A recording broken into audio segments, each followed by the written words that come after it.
وعلیہ السلام سیدنا عمر سے کہنا شروع ہوئے کہ عمر چلو ام ایمن کے پاس چلتے ہیں. نبی صلی اللہ علیہ وسلم کی رشتے میں پھپھو لگتی تھی اور بوڑھیا خاتون تھی. آپ صلی اللہ علیہ وسلم اکثر ان بوڑھی اماں کے پاس جایا کرتے تھے, ام ایمن. تو ہم بھی اس سنت پہ عمل کرتے ہیں کہ ام ایمن کے پاس چلے جاتے ہیں. سیدنا ابوبکر نے سیدنا عمر سے کہا, سیدنا عمر وہاں پر گئے. ابو بکر عمر رضی اللہ تعالیٰ عنہ نے جا کر کہا کہ اے اما جان ام ایمن, نبی صلی اللہ علیہ وسلم بھی اکثر آپ کے پاس آتے تھے, آج ہم بھی اس سنت پہ عمل کرتے ہوئے آپ صلی اللہ علیہ وسلم کی وفات کے بعد آپ کو ملنے کے لیے آئے ہیں, یعنی آپ اپنے آپ کو اکیلا تصور نہ کریں. تو سیدہ ام ایمن رضی اللہ تعالیٰ عنہا وعلیہ السلام رو پڑی. تو سیدنا ابو بکر عمر نے کہا کہ اماں کیوں روتی ہو, رسول اللہ تو جنت الفردوس میں پہنچ چکے ہیں, اس دنیا سے بڑھ کر بہتر جگہ اللہ کے نبی صلی اللہ علیہ وسلم کو اللہ نے عطا فرما دی ہے. تو ام ایمن رضی اللہ تعالی عنہا کہنے لگیں کہ واللہ مجھے معلوم ہے کہ نبی صلی اللہ علیہ وسلم جنت الفردوس میں ہے, میں آپ صلی اللہ علیہ وسلم کی وفات پہ نہیں رو رہی, 3 دن سے زیادہ ظاہر غم نہیں ہو سکتا, یہ تو حضرت ابوبکر کے دور کی بات ہے. واللہ میں اس لیے رو رہی ہوں کہ اب قیامت تک آسمان سے اللہ تعالیٰ کسی انسان کے ساتھ کلام نہیں کرے گا, وحی کا سلسلہ منقطع ہو چکا ہے. یہ جو اسپیکٹ ہے میرے بھائیوں کہ اب قیامت تک اللہ تعالیٰ نے کسی انسان کو یہ نہیں بتانا کہ کیا چیز غلط ہے اور کیا چیز صحیح ہے. نبی صلی اللہ علیہ وسلم کی ختم نبوت کی وجہ سے قیامت تک کے لیے اب اللہ تعالیٰ نے اپنا اس طرح کا رشتہ اس دنیا سے الگ کر لیا ہے. اب کسی انسان کے ساتھ, وہ خواہ کتنا ہی بڑا کیوں نہ ہو, کوئی صحابی کیوں نہ ہو, اللہ تعالیٰ کسی کے ساتھ کلام نہیں کرے گا. تو ام ایمن رضی اللہ تعالیٰ نے جب یہ بات کی کہ اب اللہ تعالیٰ کسی سے کلام نہیں کرے گا, تو سیدنا ابوبکر صدیق رضی اللہ تعالیٰ عنہ اور سیدنا عمر رضی اللہ تعالیٰ عنہ بھی وہاں پر رو پڑے کہ واقعی اب اللہ تعالیٰ قیامت تک کسی انسان سے کلام نہیں کرے گا, یہ وحی کا سلسلہ منقطع ہو چکا ہے. بہرحال ہماری خوش نصیبی ہے کہ ہمارے محبوب صلی اللہ علیہ وسلم کا دین قیامت تک کے لیے محفوظ ہے. یہ آخری کتاب آپ صلی اللہ علیہ وآلہ وسلم کی وصی ہے, یہ قیامت تک کے لیے امت کو دے کر گئے, سنت چھوڑ کر گئے, اہل بیت کا احترام, ان کی محبت چھوڑ کر گئے. اصحاب کی تعلیمات الحمدللہ محفوظ حالت میں قرآن و سنت میں موجود ہیں. پہلی حدیث بڑی مشہور ہے, صحیح بخاری اور صحیح مسلم کی متفق علیہ حدیث ہے, مشکات میں ہے 6138. اما عائشہ رضی اللہ تعالیٰ عنہ کا بیان ہے کہ ہم ازواج مطہرات آپ صلی اللہ علیہ وسلم کی خدمت میں حاضر تھیں, اتنے میں سیدہ فاطمہ الزہرا رضی اللہ تعالیٰ عنہ وہاں پر آئیں.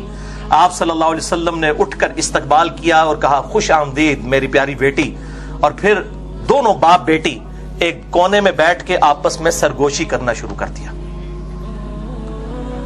اس سرگوشی کے فوراً بعد سیدہ فاطمہ نے زارو کتار رونا شروع کر دیا. نبی صلی اللہ علیہ وسلم نے جب سیدہ فاطمہ کی حالت دیکھی, اما عائشہ کے الفاظ ہیں, تو آپ صلی اللہ علیہ وسلم کا دل پسیج گیا. آپ نے فوراً ان کو اپنے قریب کر کے ایک اور سرگوشی کی. تو سیدہ فاطمہ مسکرا پڑی. اب یہ ساری بیویاں بیٹھی ہیں, ان سے نے ڈسکس کیا وہ مسئلہ, صرف اپنی بیٹی فاطمہ سے رضی اللہ تعالیٰ عنہ علیہ السلام. سیدہ عائشہ کہتی ہیں جب نبی صلی اللہ علیہ وسلم چلے گئے تو میں نے فاطمہ سے پوچھا کہ بیٹا بتاؤ نبی صلی اللہ علیہ وسلم نے کیا بات کی. انہوں نے کہا آپ صلی اللہ علیہ وسلم کا راز ہے میرے سینے میں وہ افشا نہیں کر سکتی.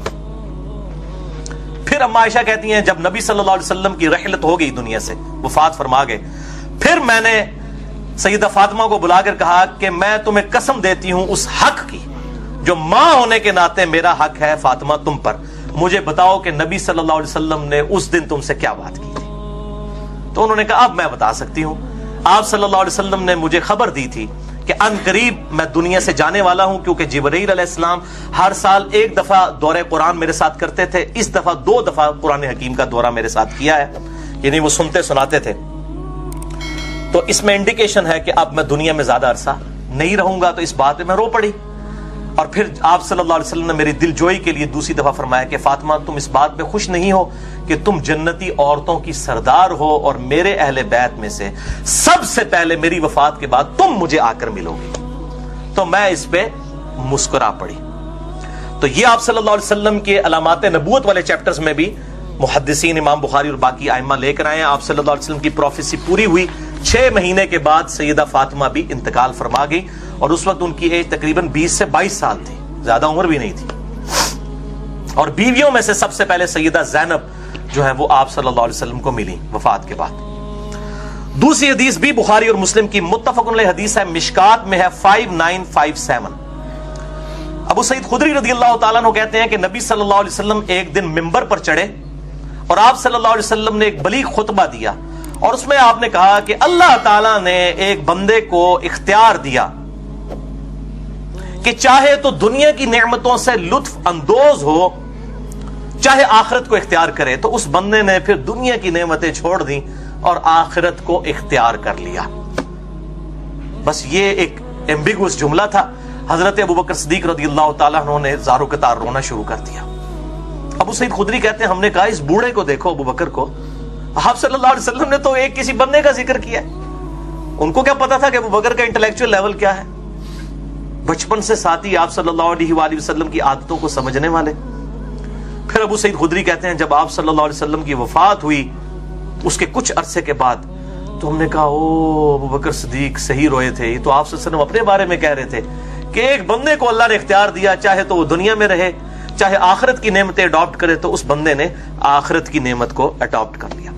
اسی کانٹیکسٹ میں ایک صحیح بخاری میں حدیث ہے 3627.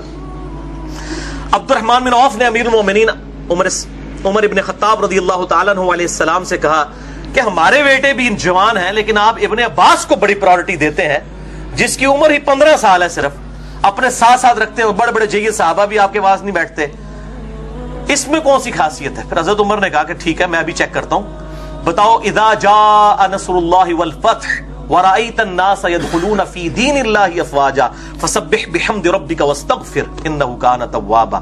یہ جو سورت ہے اس کے بارے میں تم کیا جانتے ہو؟ تو کسی صحابی نے کوئی تفسیر, کسی نے کچھ کی. اینڈ پہ انہوں نے کہا ابن عباس اور منڈیا دس انہوں نے وڈیا نو.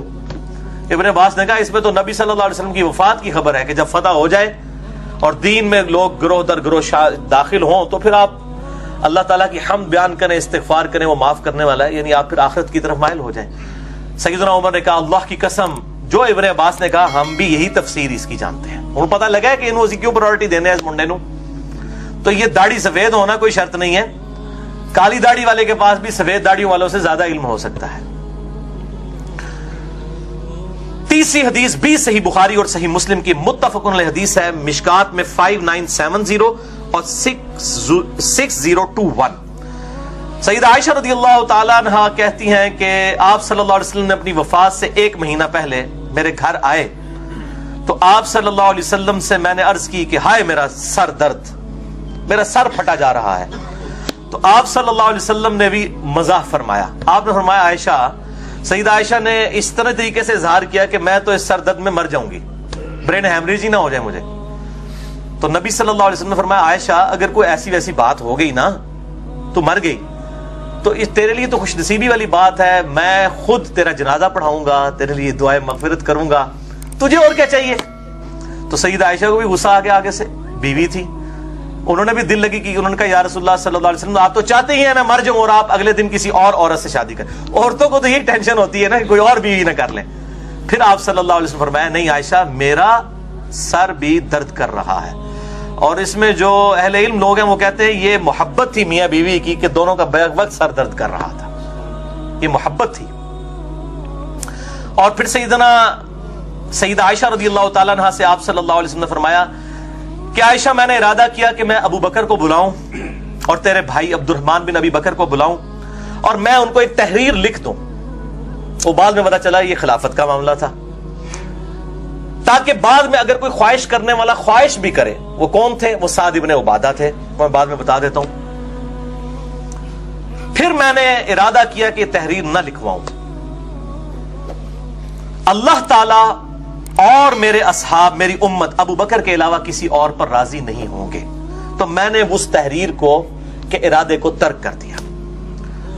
تو یہ جو حدیث ہے اسی حدیث کے کانٹیکسٹ میں ایک حدیث قرطاس بھی ہے, وہ کاغذ قلم والی سیدنا عمر والی, بڑی مشہور حدیث, محرم کے مہینے میں اکثر رافضیوں کی طرف سے پیش کی جاتی ہے. وہ میں آج ڈسکس نہیں کر رہا، وہ بخاری اور مسلم دونوں میں ہے، مشکات میں ہے 5966 حدیث قرطاس. اس میں میں نے الگ سے 3 گھنٹے کا لیکچر دیا ہے. مسئلہ نمبر 55B، وصی رسول کون ہے صلی اللہ علیہ وآلہ وسلم اور حدیث قرطاس کا تحقیقی جائزہ.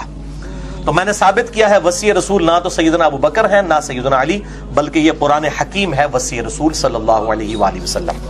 بہرحال وہ ڈیٹیل لیکچر ہے، جسے شوق ہو تو دیکھ سکتا ہے. اسی کانٹیکس میں بخاری اور مسلم میں ایک اور حدیث ہے، مشکات میں 6019، آپ صلی اللہ علیہ وسلم نے فرمایا ابو بکر کے علاوہ تمام دروازوں کو بند کر دو. اور مسجد نبوی کا وہ باب ابی بکر آج تک کھلا ہوا ہے، وہ بند نہیں ہوتا ابھی بھی. آپ صلی اللہ علیہ وسلم کی مبارک زبان سے یہ بات نکلی تھی.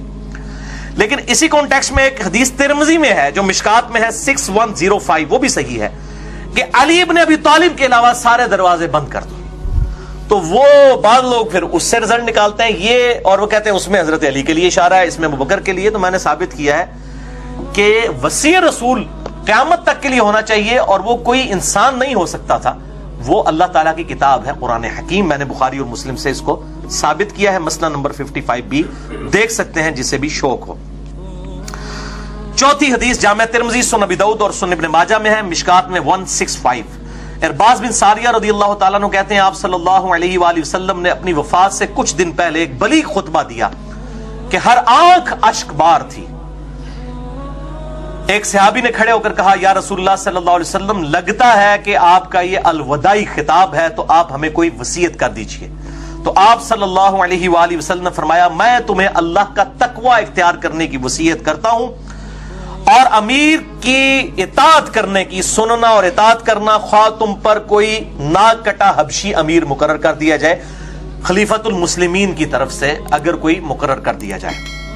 جو میرے پاس زندہ رہا وہ بہت اختلاف دیکھے گا، اس وقت علیکم بسنتی وسنت الخلفاء الراشدین المہدیین، تم پر میری سنت اور میرے خلفائے راشدین کی سنت لازمی ہے، ان کو داڑھوں سے مضبوطی کے ساتھ پکڑ لینا، اور دین میں نئی نئی بدعتوں سے بچنا. تمام بدعتیں گمراہیاں ہیں، ہر نیا کام بدعت ہے، ہر بدعت گمراہی ہے. اور سنن نسائی میں 1578 ہے، وَكُلَّ ضَلَالَةٍ فِي النَّارِ، اور تمام گمراہیاں دوزخ میں لے جانے والی ہیں. تو یہ خلفائے راشدین 5 ہیں، ابو بکر، عمر، عثمان، علی اور حسن ابن علی رضی اللہ عنہم اجمعین. 30 سال تک خلافت راشدہ ہے. مسئلہ نمبر 101 میرا دیکھ سکتے ہیں. خلافت و ملوکیت، صحیح مسئلہ خروج اور فکر حسین حق پرستی کی علامت.